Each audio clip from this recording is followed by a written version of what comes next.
Hello everyone, welcome to the channel. Welcome if you're new. I'm Stacy and today we are going to be doing a watercolor of a coffee cup, and I want it to be wow, that's a big yawn. I want it to be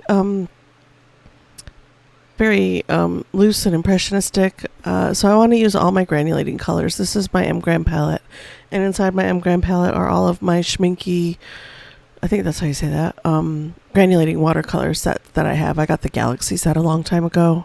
It's been years now, but those are wonderful colors to use for this kind of look that I'm going for.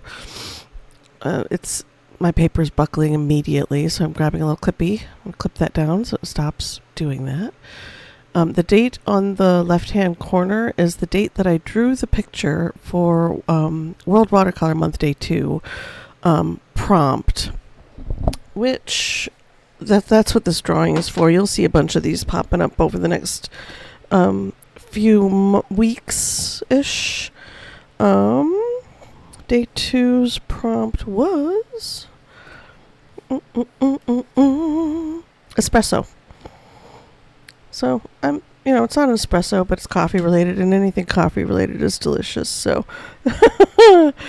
and then Diane Antone Studio, that's the name of her YouTube channel as well, did an expanded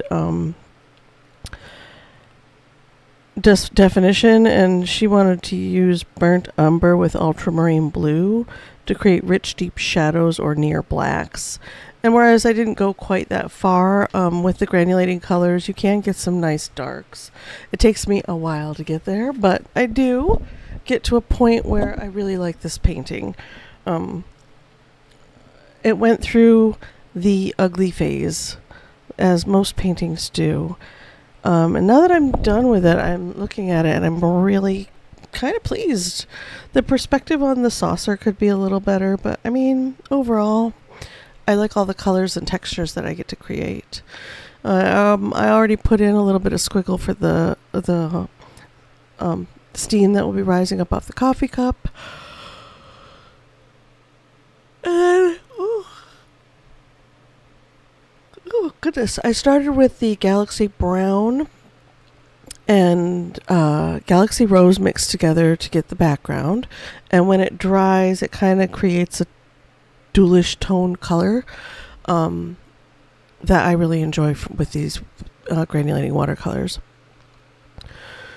And now I am using the Galaxy Violet and Galaxy Brown mixed together a little bit, and then actually this is the Galaxy Violet mixed in with the blue that's on the palette, because adding your regular colors to the granulating colors can shift them and intensify them, and make them look a little bit more rich, I think. And I do a lot of back and forth. I'm trying to get in the I lost the reference photo for this drawing. It's been too long and I don't remember what folder I put it in. So I'm winging it. I'm doing what I want. Throwing down base tones right now, mass tones, just the base color, to get it where I want it to be. And here is where I lose the fact that the saucer has a lip. Like you can see the bottom of the little saucer that the cup's sitting on. I'll find it again later on, though. I am so sorry about the yawning. I stayed up too late last night. And I just basically go back and forth with these colors, these particular colors. The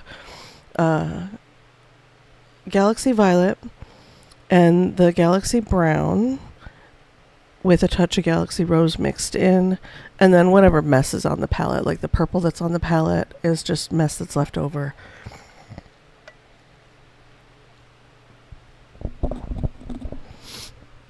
And this is a Quill brush. It's one of my Grabie Quill brushes. I believe it's the number 3 that I used. Is it the 3?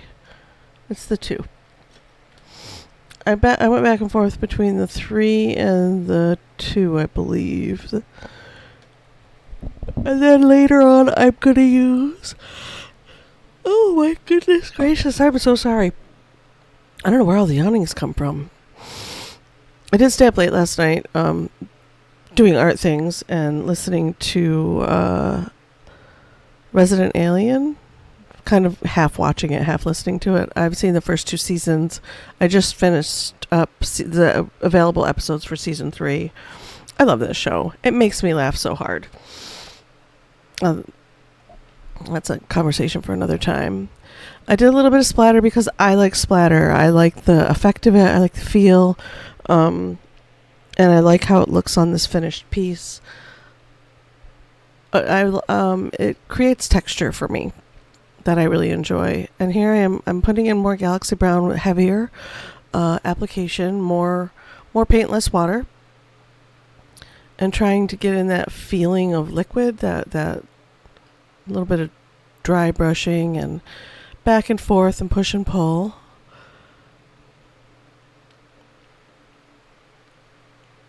Yeah, this is the number 2 brush. It's the little one. I do love these Grabie Quill brushes. I got this set. I had a coupon and a gift card and points. So I only had to pay for, I think, $5 of the shipping out of pocket. For the set, I think it was $50 for the set. And it comes with a bunch of brushes, and I unpacked it. If you want to see which brushes are available in the set, you can get on the website and just look up Quill brushes. It's a nice set. I really enjoy them quite a lot. This cup is just tipping right out of there. I don't know why. Oh, because I put a tall one next to a tall one with a wide lip, and that's not going to work. There we go. Fixed it. See, I like the texture of, it looks like you spilled coffee in the saucer under your cup, which is what the saucer's for. It's for spillage. And to rest your spoon in if you do the cream and sugar situation.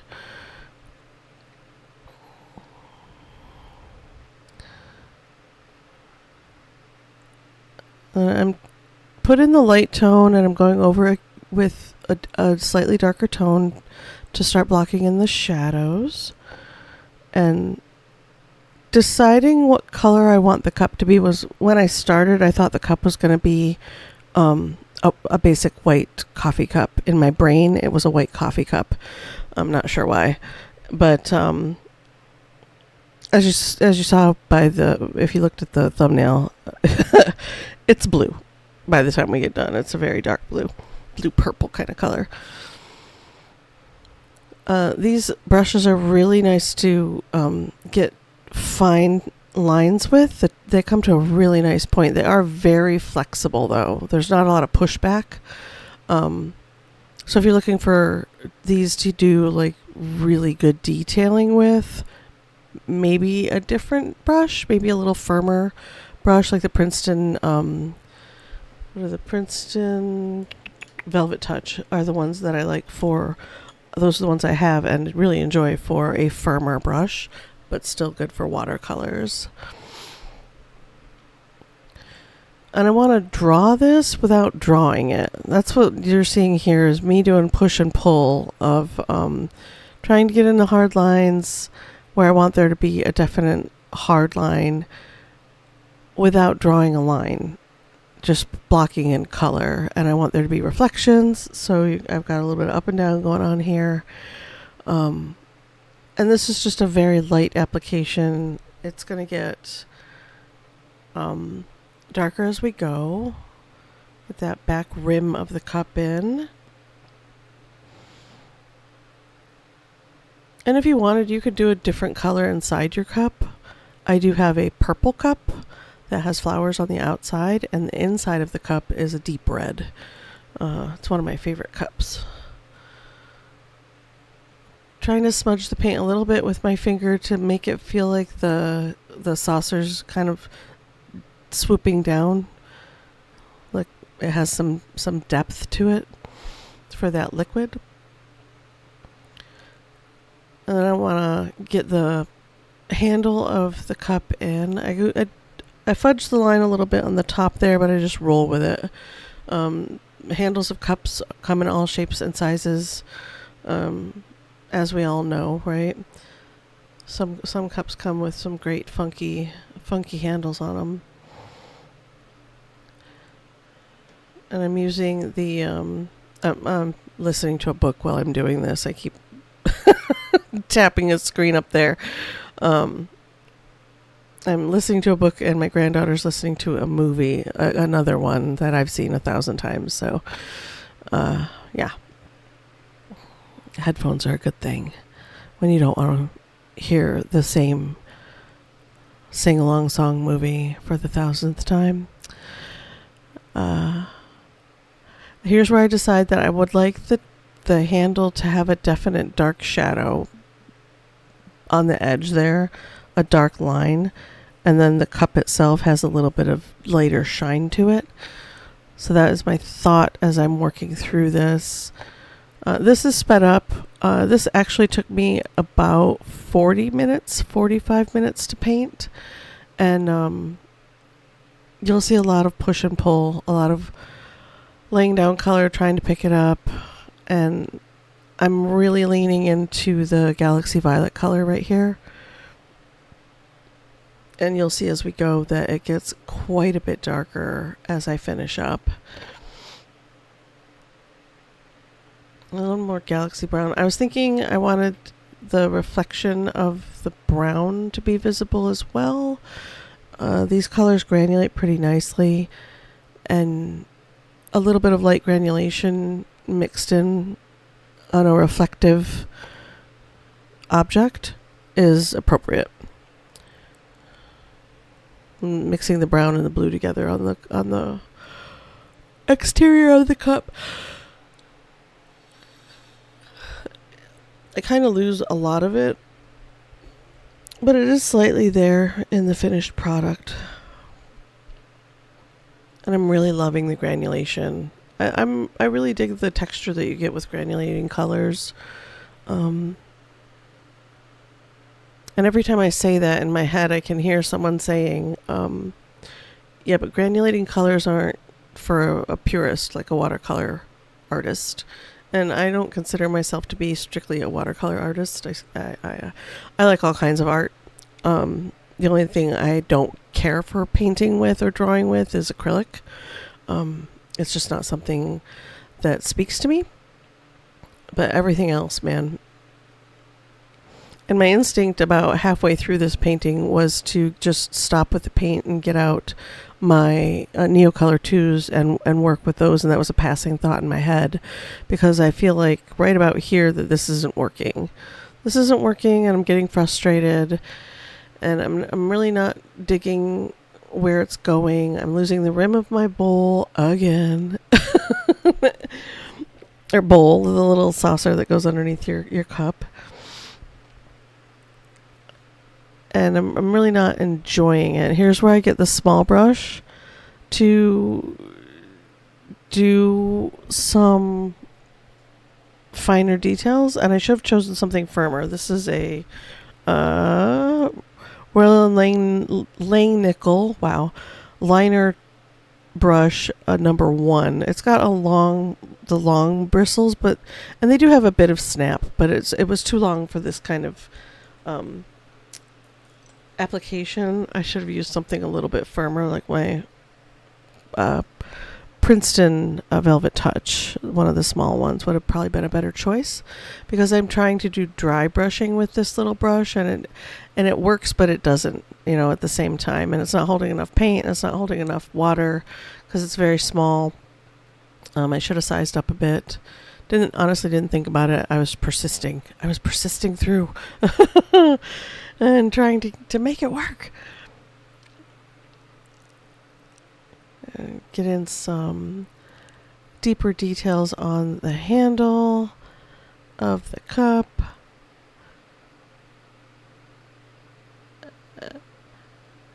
I'm still not satisfied. Right here is where I start thinking this needs to be darker. The blue needs to be darker. I want the cup to pop off the page a little bit. And the the coffee to be a little bit more bold. And it all comes together here in a little bit. I realize I'm using way too much water and not enough paint.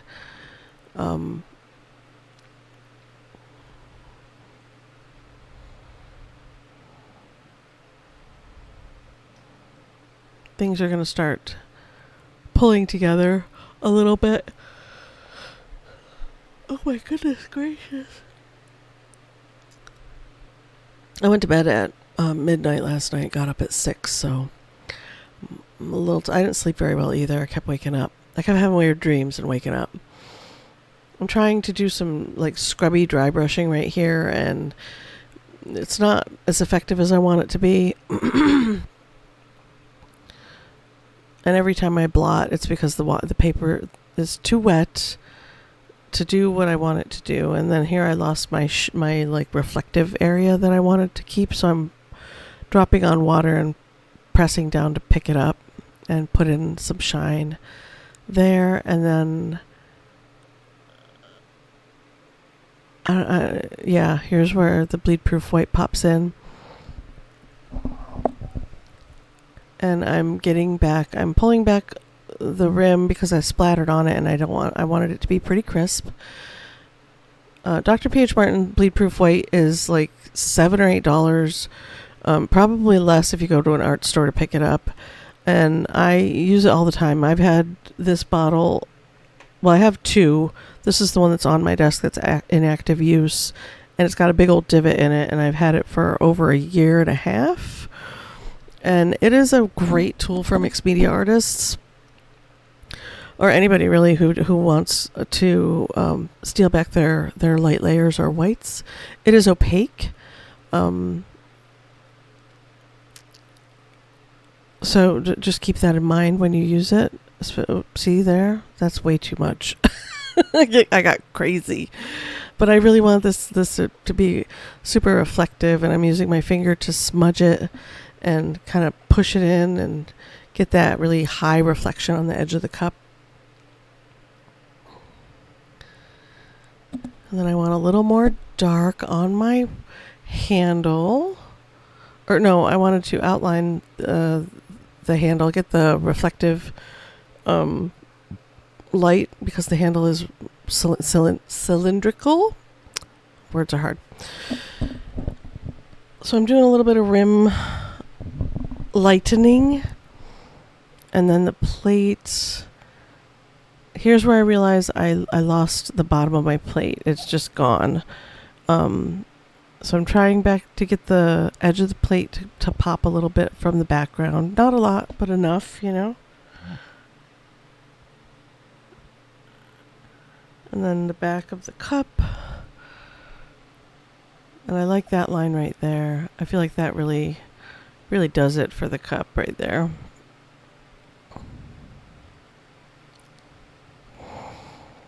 And I dig it. And I can't decide how I want to do the steam coming up off the cup. I don't want it to be lines, but I do want it to look misty and smoky. So I decided to upsize the brush, use a little more water, and tap in some splatter and just kind of sweep it up. It's very delicate. It's very gauzy is a good term for it. It dried really nicely. When you're looking at the actual piece, it looks really effective. So I dig the P.H. Martin's, Dr. P.H. Martin's Bleed Proof White quite a lot. Oh my goodness, sorry. Here's where I was thinking, after I'm done with the Bleed Proof White, I could get in here with some colored pencil on top, and you could. If you're really not digging how your piece is coming out, and you're thinking, well, maybe I should just throw it away. Maybe just stop with the paint and start in with a different medium on top and see if you can salvage the piece that way. I've done that quite a lot over the years. I get to a point with the paint where I'm not satisfied and I honestly want to throw the piece away. And instead of doing that, I will switch mediums. Go in with colored pencil or pastel, oil pastels, markers, whatever you have, acrylic paint. The only thing you can't really do is put oil, acrylic over oil, or watercolor over. You can't really put anything over an oil painting or an oil pastel effectively. You could scratch in with colored pencils into your oil pastel and oil pieces. I haven't particularly found it to be terribly effective, but other artists that I follow have. And I got the bottom of the bowl back a little bit. Now I'm deciding that I want to carry the blue down into the shadows and the brown. I got everything too dark. Lighten that up, finish it off, kind of get the edge of the plate back so that it looks like there's a plate there, you know, over the surface of the table. I would imagine that the cup is on a table or a stack of books or something. And yes, I've put my coffee cup on a stack of books before. I live dangerously. And that's pretty much it. I have to stop because I feel like I'm messing it up at this point. But you can see that as the paint dries, that blue got nice and dark and crispity feeling. And I really like it. And I decided to tap in some more blue to kind of carry it through the piece. Again, this is the Schminky Galaxy Blue. And yeah, that's all I got. We're going to do a little bit of close-ups so you can see all the textures and stuff. Let me know what you think in the comments below if you feel like it. Just say hi. And yeah. Here we go. A little close-up. And I will see you guys in the next video. Thank you for being here. Bye.